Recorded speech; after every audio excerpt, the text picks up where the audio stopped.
आप सबकी करतल ध्वनि के साथ देवी सज्जनों, आइए मैं निवेदन करूं मुख्य अतिथि के रूप में उपस्थित हम सबकी प्रेरणा माननीय श्री अमित भाई शाह जी, केंद्रीय गृह और सहकारिता मंत्री भारत सरकार, उनके उद्बोधन के लिए, उनके मार्गदर्शन के लिए।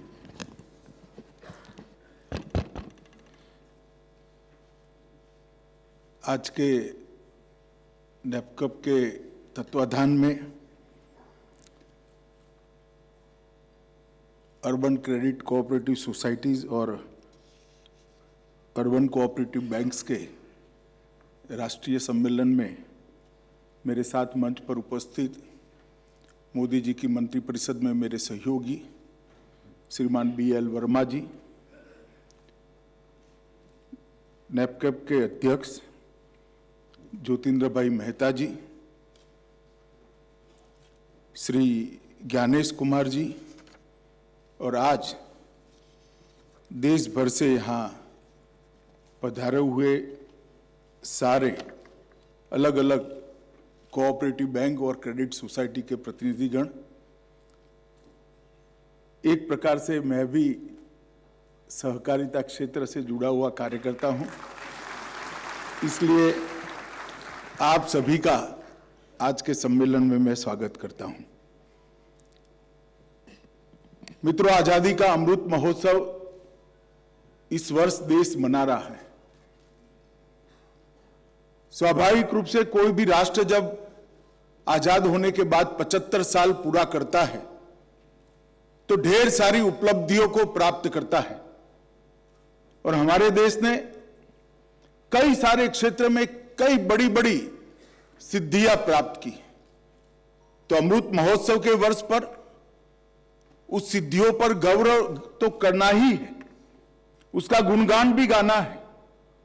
इसके साथ साथ जिस आजादी का हम अमृत महोत्सव मना रहे हैं, वो आजादी को प्राप्त करने के लिए लाखों लोगों ने एक 90 साल के लंबे संघर्ष में अपने जीवन, अपने परिवार, अपनी पूरे के पूरे समूचे परिवार को बलिदान करने का काम किया है। पर इसी के कारण आज 75 साल से हम दुनिया में गर्व के साथ एक आजाद लोकतांत्रिक देश के नाते खड़े हैं। उनको भी याद करना है, उनके जीवन कवन से नई पीढ़ी को देश के लिए जीने की शिक्षा भी देनी है, परंतु साथ साथ देश के प्रधानमंत्री नरेंद्र मोदी जी ने हमारे सामने एक और लक्ष्य रखा है कि जब देश की शताब्दी मनाई जाएगी आजादी की, उस वक्त सभी क्षेत्रों में देश दुनिया में सर्वोच्च स्थान पर हो, ऐसे भारत का निर्माण इस 25 साल के अंदर करना। और वो तभी हो सकता है जब निर्माण की प्रक्रिया में सभी की सहभागिता हो, सभी का सहकार भी हो, और सभी क्षेत्रों के लोग अपने अपने लक्ष्य तय कर 25 साल में लक्ष्य की सिद्धि प्राप्त करें। तो आजादी के 75 साल से आजादी के 100 साल, अमृत महोत्सव से शताब्दी महोत्सव का 25 साल का एक कालखंड नरेंद्र भाई ने देश के सामने अमृत काल के रूप में वर्णित किया है। और अमृत काल संकल्प सिद्धि का काल है, और हमारे सामने सबसे बड़ा लक्ष्य है कि देश का विकास हो, देश के अर्थतंत्र को दुनिया भर के अर्थतंत्र की तालिका में सबसे ऊपर हम देख पाए, और देश के सभी नागरिक एक समान अधिकार के साथ अपना जीवन जिए। अब जहां तक अर्थतंत्र के विकास और देश के विकास की बात करते हैं, तो आंकड़ों में तो विकास करना बहुत सरल है। $5 ट्रिलियन की इकोनॉमी भी करना सरल है, उससे आगे भी जाना सरल है। मैं बहुत विश्वास के साथ आपको बताता हूं, बड़ा सरल है, मगर एक कठिन चुनौती इसके साथ है। क्या ये विकास सर्वस्पर्शी है? क्या ये विकास हर व्यक्ति को छूने वाला है? क्या ये विकास सर्वसमावेशी है? ये विकास के मॉडल में सर्व व्यक्तियों का, हर व्यक्ति का समावेश होता है क्या? और अगर मैं विश्वास के साथ कहना चाहता हूं, अगर सर्वस्पर्शीय सर्वसमावेशक विकास करना है तो विकास के मॉडल में सहकारिता के सिवा हमारे पास और कोई चारा नहीं। मुझे मालूम है कुछ लोग सहकारिता को अलग दृष्टि से देखते हैं, एक दकियानुसी विचार, एक कालबाह्य हो गया है, रिलेवेंसी नहीं रही है, वगैरह वगैरह वगैरह।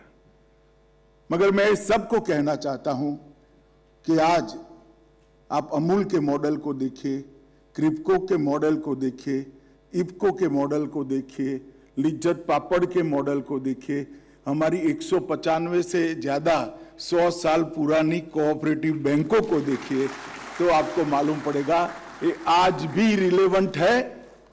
और आज यहां जो 100 साल जिनके हो गए हैं, वो सभी बैंकों में से कुछ बैंकों का सम्मान करने का, इनके चेयरमैन और बोर्ड ऑफ डायरेक्टर के मेंबर का सम्मान किया। मैं कहता हूं कि 100 साल बहुत बड़ा कालखंड होता है। हमने बहुत सफलता के साथ देश की सहकारिता ने ये यात्रा समाप्त की है, परंतु अगले 100 साल बहुत गौरव और सिद्धि के साथ देश के विकास में कंट्रीब्यूट कर हमने निभाना है। और अगले 100 साल तक सहकारिता का व्याप भी बढ़ाना है, सहकारिता की स्वीकृति बना रही है। और हमारे परफॉर्मेंस के आधार पर जो लोग आज मानते हैं कि सहकारिता इरिलेवेंट हो गई है, कोऑपरेटिव बैंक्स भी इरिलेवेंट हो गए हैं, उनको हम थ्योरी से समझा नहीं पाएंगे, हमारे परफॉर्मेंस से ही समझा पाएंगे। और ये परफॉर्मेंस करने की जिम्मेदारी हमारी है। हम सब ने एक संकल्प लेकर जाना चाहिए कि हम हमारी अनिवार्यता भी खड़ी करेंगे और अनिवार्यता के साथ साथ हमारा जो योगदान है उससे हमारी डिमांड भी स्पर्धा के जमाने में हम खड़ी करेंगे। लोग कोऑपरेटिव पर भरोसा बढ़ाए, इस प्रकार की स्थिति का निर्माण आज अर्बन डेवलपमेंट अर्बन कोऑपरेटिव बैंकों के सम्मेलन में हमने संकल्प लेकर जाना चाहिए। मित्रों, आज शहरी कोऑपरेटिव क्रेडिट क्षेत्र की भविष्य की भूमिका पर आज सेमिनार हो रहा है। बहुत सारे टेक्निकल सेशन भी है। इसमें शहरी सहकारी बैंकों के भविष्य की भूमिका, आरबीआई के एक्सपर्ट कमेटी की रिपोर्ट की सिफारिशें, बैंकिंग बीआर एक्ट अमेंडमेंट 2020 पर चर्चा, मल्टी स्टेट कोऑपरेटिव सोसाइटी के बारे में भी चर्चा होगी। मैं चाहूंगा कि ये चर्चा में दोनों पहलू हो, हम आत्मनिरीक्षण भी करें और टैक्सेशन के बारे में भी चर्चा होगी। Schedule bank, multi state cooperative banks और बड़े अर्बन कोऑपरेटिव बैंक्स, इनकी भूमिका देश के विकास में बहुत बड़ी है। अभी अभी हमने जिनका 100 साल पूरा हुआ है, ये सभी बैंकों में से कुछ बैंकों का यहाँ पर सम्मान किया। लगभग 197 बैंक देश में ऐसे हैं जो 100 साल पूरे कर चुके हैं। जो मानते हैं कि कोऑपरेटिव बैंक इरेलेवेंट हो गए हैं, उनको मेरा यही कहना है कि 100 साल कोई व्यवस्था टिकती है, इसका मतलब ही ये है कि वो आज भी रिलेवेंट है और आज भी उपयोगी है। अन्यथा काल के थपेड़ों में से 100 साल बाहर निकलना बहुत कठोर होता है। मित्रों, जैसे मामा ने बताया, हमारा व्याप तो काफी है। लगभग 1534 अर्बन कोऑपरेटिव बैंक से 10,000 से ज्यादा शाखाएं हैं, 54 शेड्यूल बैंक है, 35 मल्टी स्टेट कोऑपरेटिव बैंक है, 580 मल्टी स्टेट कोऑपरेटिव सोसाइटीज हैं, क्रेडिट सोसाइटीज हैं, 22 राज्य संघ है। कई सारा व्याप हमारा है, इसमें कोई दो राय नहीं है। परंतु वो अनइवन है। मैं अनइवन का थोड़ा विस्तृत रूप से विवरण भी करना चाहूंगा। हर टाउन के अंदर एक अच्छी अर्बन कोऑपरेटिव बैंक होना ये समय की भी जरूरियात है, देश की भी जरूरियात है। और नेपकब ने सिर्फ समस्याओं के लिए सरकार में आवेदन पत्र देने और इसके समाधान के लिए अपना ध्यान नहीं रखना चाहिए, ये तो करना ही चाहिए, आपका मूल उद्देश्य है। क्योंकि कोऑपरेटिव बैंकों को जो तकलीफ पड़ती है, अगर नेपकब इसको नहीं उठाएगा तो कौन उठाएगा? इसका समाधान भी करना चाहिए। परंतु सिमेट्रिक डेवलपमेंट के लिए भी ढंग से काम करना चाहिए। और नेपकब में मैं भी एक जमाने में डायरेक्टर रहा हूं। ताली बज गई हो तो मैं बताऊं, मेरे अनुभव से कहता हूं, डायरेक्टर कॉस्मेटिक सीट पर बैठने के लिए आते हैं, कंट्रीब्यूट नहीं करते हैं। मैंने भी नहीं करा था। हम सब ने जिस कोऑपरेटिव सोसाइटी में हम चला रहे हैं, जो संस्था चला रहे हैं, नेपकब जैसा एक अम्ब्रेला ऑर्गेनाइजेशन चला रहे हैं, हम सब का दायित्व है कि सिमेट्रिक एक्सपांशन कोऑपरेटिव का करना, और सिमेट्रिक एक्सपांशन ही आने वाले समय में हमें स्पर्धा के जमाने में टिका सकता है। मैं बाद में बात करूंगा, अम्ब्रेला ऑर्गेनाइजेशन बना है, वो क्लियरिंग से लेकर बहुत सारी चीजों में आपको बड़े से बड़ी बैंक के सामने खड़ा कर सकता है, अगर हमारा सिमेट्रिक एक्सपांशन है तो। गुजरात में एक प्रयोग हुआ था, छोटे से छोटे गांव का चेक भी हम कोऑपरेटिव बैंकों से क्लियर करते थे।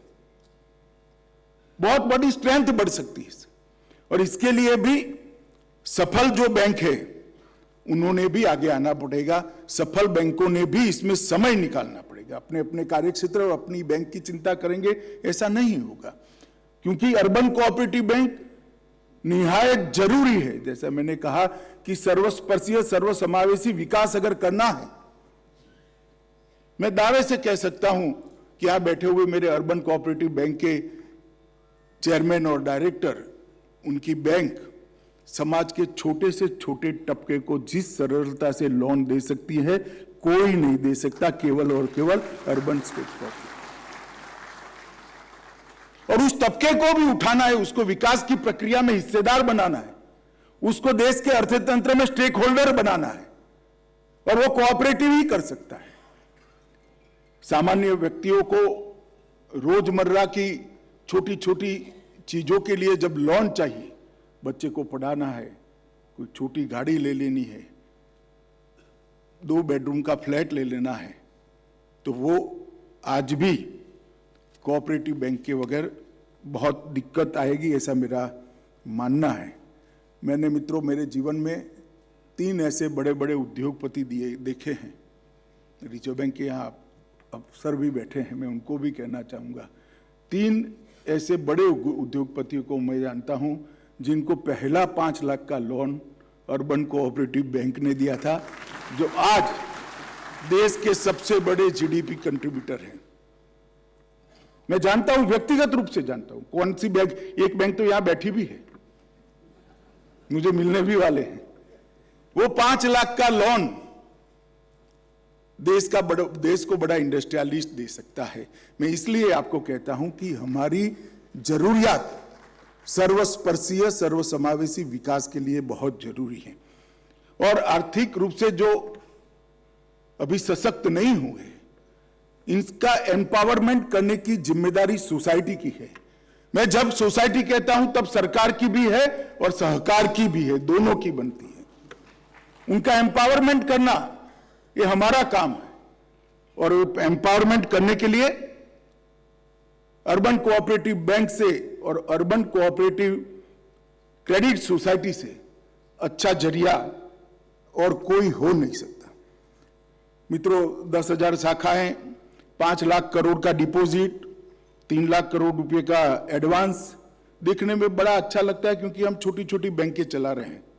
सारस्वत बैंक, रुपे बैंक, बड़ी बड़ी बैंक छोड़ दीजिए, ज्यादातर बैंकें छोटी छोटी बैंक है। तो ये 5 लाख करोड़ का डिपॉजिट और 3 लाख करोड़ का एडवांस बड़ा लगता है, मगर बैंकिंग क्षेत्र में हमारी हिस्सेदारी क्या है, वो भी आत्मचिंतन करना पड़ेगा। डिपॉजिट के मामले में बैंकिंग क्षेत्र में अर्बन कोऑपरेटिव बैंक की हिस्सेदारी केवल 3.25% है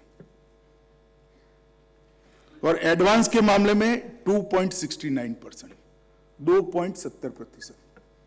मैं आप सबको पूछना चाहता हूं, आप संतुष्ट हो क्या इससे? एक संकल्प लेना चाहिए आज, इसको हमें एक्सपांड करना है। और मैं विश्वास दिलाता हूं मित्रों, नरेंद्र मोदी जी की सरकार है, आपके साथ सेकंड ग्रेड सिटीजन का व्यवहार अब नहीं होगा, आप चिंता मत करिए। आपको एक पार ही रखा जाएगा, स्पेशल फेवर भी नहीं मिलेगी, परंतु सेकंड ग्रेड सिटीजन का व्यवहार भी नहीं होगा, चाहे टैक्सेशन हो, चाहे बीआर एक्ट हो, चाहे रिजर्व बैंक के नॉर्म्स हो।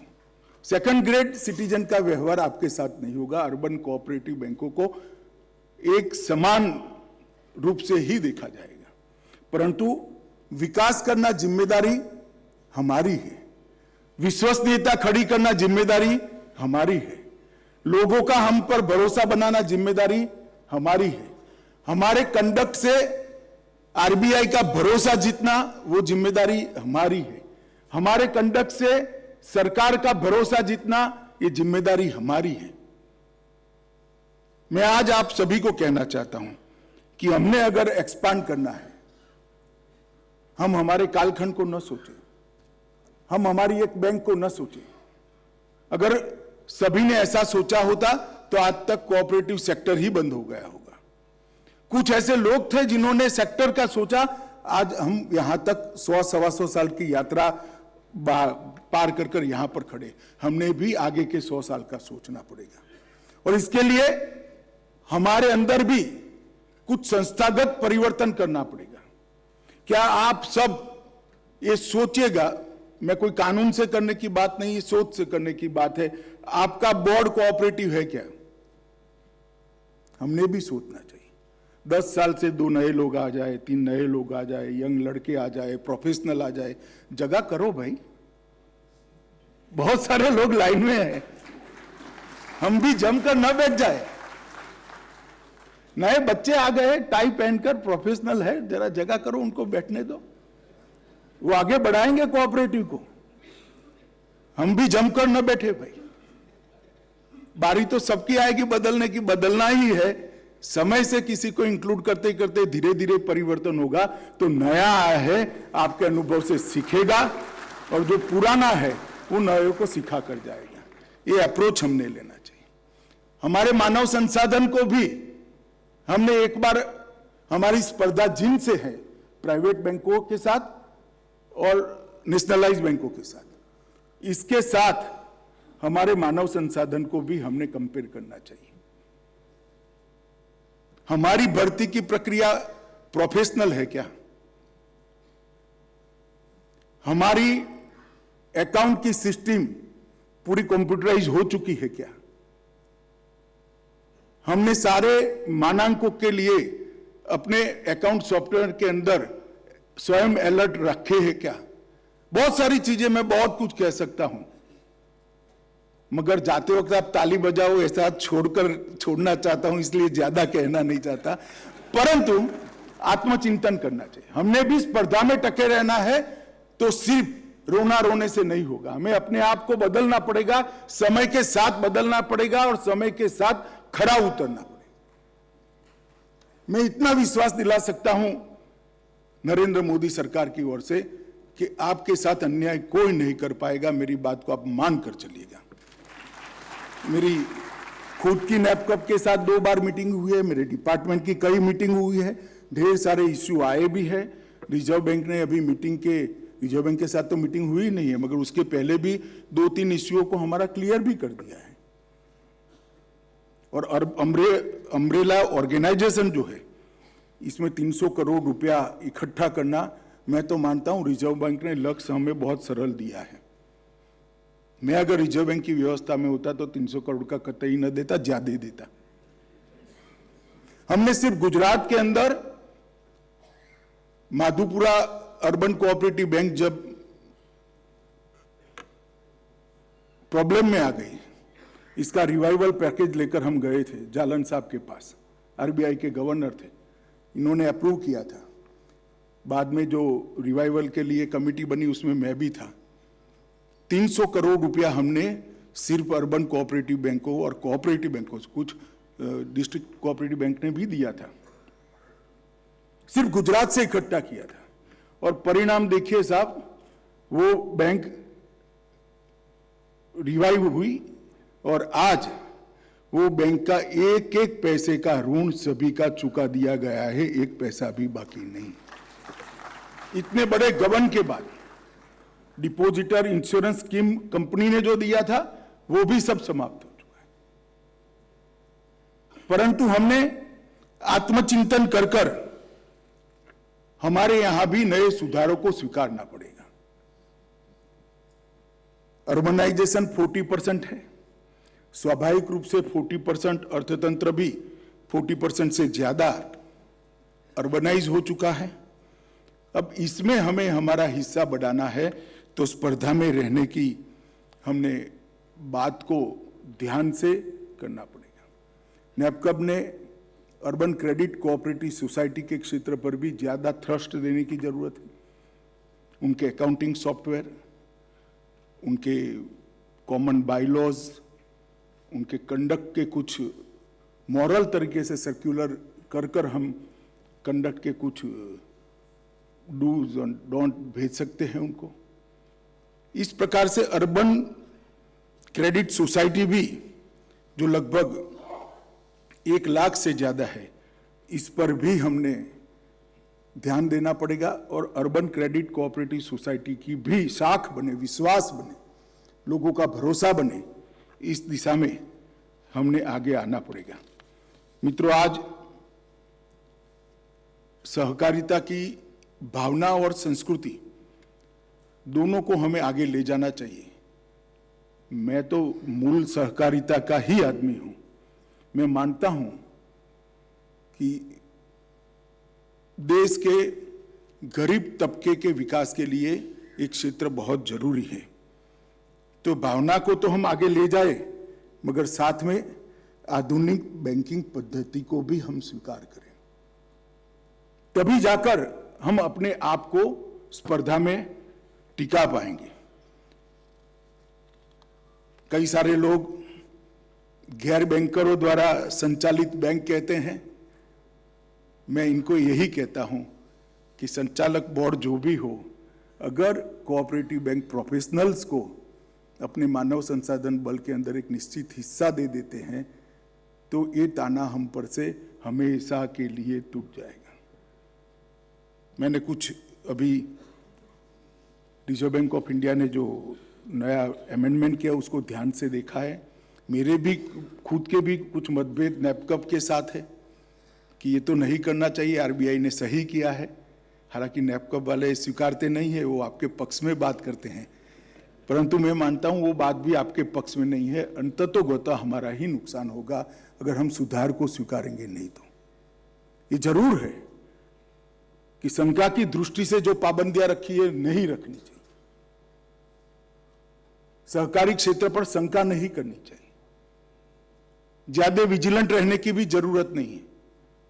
जब बीआर एक्ट पूरा अप्लाई कर रहे हो तो यू आर वॉच डॉग, आप देखिए उसको, काहे को शंका की दृष्टि से देखना चाहिए। रिस्ट्रिक्शन की जरूरत नहीं है। रिस्ट्रिक्शन को रिलैक्स कर कर कोऑपरेटिव बैंकों ने अपनी रिलायबिलिटी बढ़ाने की जरूरत है।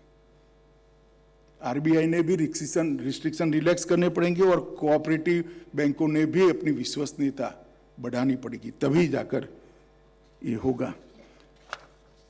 रिक्रूटमेंट में पारदर्शिता पर मैं बोल ही चुका हूं, परंतु इस पर हमें पारदर्शिता और रिक्रूटमेंट में बैंकिंग के जानकार लोगों को जगह देना, ये दोनों पर हमने बहुत आगे तक सोचकर सबने अपनी अपनी बैंक में एक व्यवस्था खड़ी करनी पड़ेगी। सरप्लस मनी, सरप्लस फंड हमारे पास है, इसके मैनेजमेंट के लिए भी एक्सपर्ट रखने चाहिए। मैं एक डिस्ट्रिक्ट कोऑपरेटिव बैंक का चेयरमैन था, मैं मेरा अनुभव शेयर करना चाहता हूं। हमने केवल हमारी डूबी हुई डिस्ट्रिक्ट कोऑपरेटिव बैंक को सरप्लस फंड का मैनेजमेंट कर कर ही बाहर निकाला था। इसके लिए भी हमने प्रोफेशनल लोगों को रखना चाहिए, कॉरपोरेट गवर्नेंस को बढ़ाना चाहिए, टेक्नोलॉजी के उपयोग को भी अनिवार्य कर देना चाहिए और छोटे बैंकों के लिए संसाधन के लिए अम्ब्रेला ऑर्गेनाइजेशन का उपयोग भी, एक बार अम्ब्रेला ऑर्गेनाइजेशन एस्टैब्लिश हो जाए इसके बाद में करना चाहिए। और एक प्रकार से सेल्फ रेगुलेटिंग ऑर्गेनाइजेशन हम बने। रेगुलेटर अपना काम करेंगे, उनको रोकने की जरूरत नहीं है, मगर रेगुलेटर जब भी आए तब देखने जैसा कुछ न हो, ऐसा सेल्फ रेगुलेटिंग ऑर्गेनाइजेशन हम बन जाते हैं तो मुझे लगता है रेगुलेटर का भी भरोसा जीतने में हम कामयाब होंगे। मित्रों, बहुत सारे मुद्दे हैं, इनके समाधान के लिए सहकारिता मंत्रालय, आप मान कर चलिएगा, आपकी कल्पना से 2 कदम आगे सहकारिता मंत्रालय को आप पाओगे, 1 कदम पीछे नहीं पाओगे। परंतु मैं अभी भी आत्मचिंतन पर ज्यादा थ्रस्ट देना चाहता हूं। मित्रों, सहकारिता मंत्रालय बनने के बाद ढेर सारे परिवर्तन हुए हमारे टैक्सेशन में, मैट में, चीनी मिलों के टैक्सेशन के कुछ टेक्निकल इश्यूज थे, असेसमेंट के प्रॉब्लम थे, इसमें भी हुए हैं। क्रेडिट सोसाइटी के और सेविंग सोसाइटियों के जो कैश भरने के इश्यू है वो भी अब लगभग रिजॉल्व होने की कगार पर खड़े हैं। एक हम डेटा बैंक भी पूरी कोऑपरेटिव का बना रहे हैं। कोऑपरेटिव यूनिवर्सिटी, सहकारिता यूनिवर्सिटी की भी स्थापना की भारत सरकार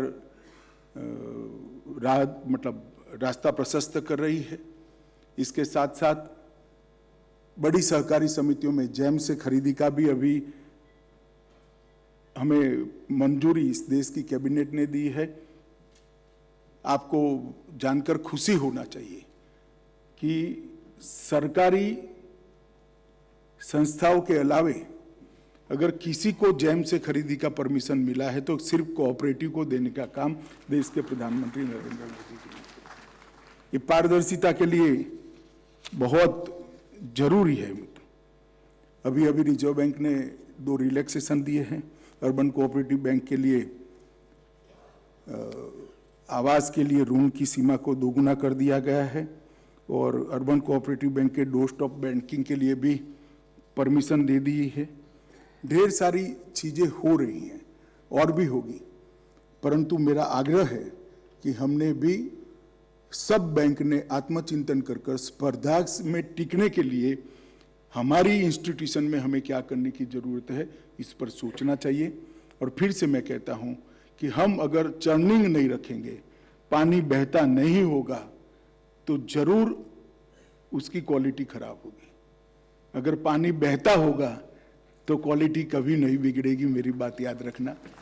मेरी सलाह बहुत कठिन है परंतु मानने योग्य है। नए लोगों को मौका देना चाहिए, कोई व्यवस्था कर मौका दीजिए, मगर नए लोगों को मौका देने की जरूरत है। बहुत सारे लोग ऐसे हैं जो काम कर सकते हैं, बहुत सारे लोग ऐसे हैं, पैक्स से लेकर एपेक्स तक और क्रेडिट सोसाइटी से लेकर शेड्यूल्ड कोऑपरेटिव बैंक तक, सब जगह पे अप्रोच की जरूरत है। आप लोगों ने मुझे यहाँ बुलाया, मेरा सम्मान भी किया, आपके साथ बातचीत करने का मौका दिया, इसलिए मैं आपका ऋणी हूँ। मैं फिर से एक बार विश्वास दिलाना चाहता हूँ कि आपके साथ आगे पर कोई अन्याय न हो, कोई दोयम दर्जे का व्यवहार न हो, इतना हम सुनिश्चित करेंगे। आप भरोसा रख सकते हैं। वंदे मातरम।